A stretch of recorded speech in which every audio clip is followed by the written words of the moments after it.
Dalam kehidupan sehari-hari kita nggak bisa lepas dari yang namanya buah kelapa ya guys. Terutama untuk kebutuhan memasak kita pasti menggunakan buah kelapa yang digunakan sebagai santan ya. Nah, di sini saya mau menguraikan beragam manfaat bagian dari pohon kelapa dari pucuk sampai akar ya guys. Langsung aja yuk kita ulas satu demi satu apa aja nih manfaat dari bagian-bagian pohon kelapa ini. Kita mulai dari daun ya guys. Ini daun yang masih muda atau janur ya. Janur ini bisa kita pakai sebagai ketupat ya. Kita bisa buat ketupat. Dan juga kita bisa juga untuk dekorasi pengantin, dekorasi pernikahan ya. Kalau di sini mah nyebutnya padi-padi guys. Terus kalaupun untuk daun yang sudah tua bisa kita gunakan sebagai ritual adat. Di Jawa itu biasanya ada di pernikahan itu dianyam ya. Itu. Terus juga untuk lidinya kita bisa manfaatkan untuk sapu lidi ya. Nah, dari segini pun sudah banyak sekali manfaatnya ya dari daunnya. Terus juga untuk yang sudah kering ini nanti kita bisa timbun. Terus itu pun juga masih bisa bermanfaat sebagai pupuk kompos ya untuk tanaman. Luar biasa ya.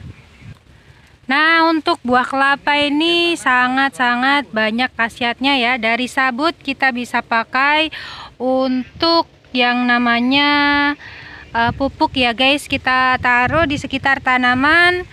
Terus juga dalamnya itu ada batok kelapa, kita bisa manfaatkan, mungkin kita bisa plitur, bisa digunakan untuk gayung ya guys kalau zaman dulu. Kalau sekarang mah paling dipakai buat arang ya, bahan bakar gitu.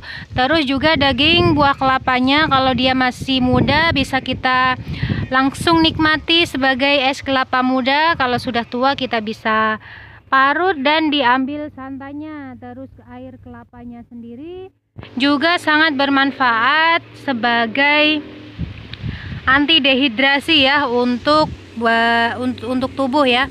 Maaf di sini suaranya gembredek guys, soalnya anginnya gede banget ini.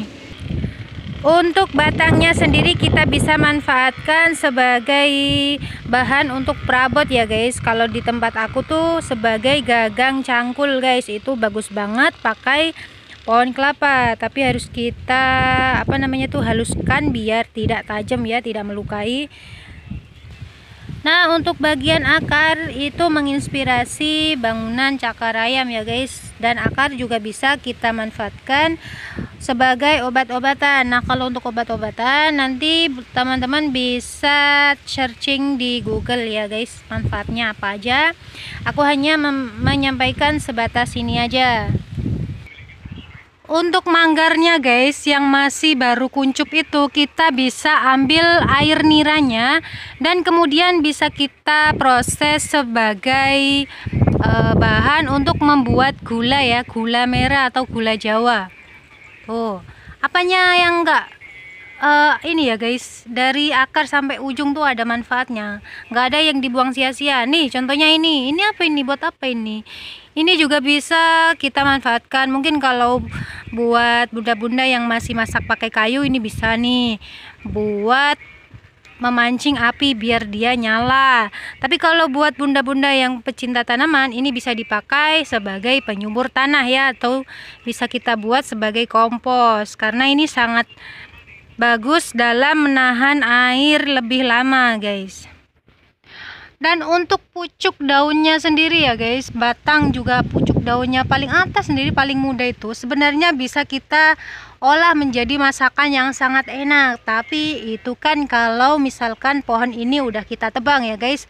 Nah, tapi karena ini kan enggak, jadi kita biarkan hidup saja pohon ini. Nah, jadi gimana guys? Masih mau kalian menyia-nyiakan pohon kelapa ini? Karena kalaupun ini batangnya mati ya guys, sudah membusuk, itu nanti bisa dipakai untuk menyuburkan tanaman ya, tanaman lain. Nah, luar biasa enggak? Baik, terima kasih teman-teman, aku rasa cukup sekian ya. Ini baru sekelumit manfaat dari pohon kelapa ya. Untuk lebih jelasnya dan lebih lengkapnya kalian bisa tuh browsing di Google, itu banyak sekali. Dari yang paling ujung, paling sepele sendiri itu ada manfaatnya dari kelapa. Nih tadi aku juga belum menyebutkan kalau untuk airnya ataupun dagingnya itu bermanfaat, atau minyak kelapanya bermanfaat sebagai skincare ya guys, merawat kulit wajah itu bisa. Oke, terima kasih teman-teman yang sudah menyaksikan video ini. Salam cinta lestari ya guys. Bye bye semuanya.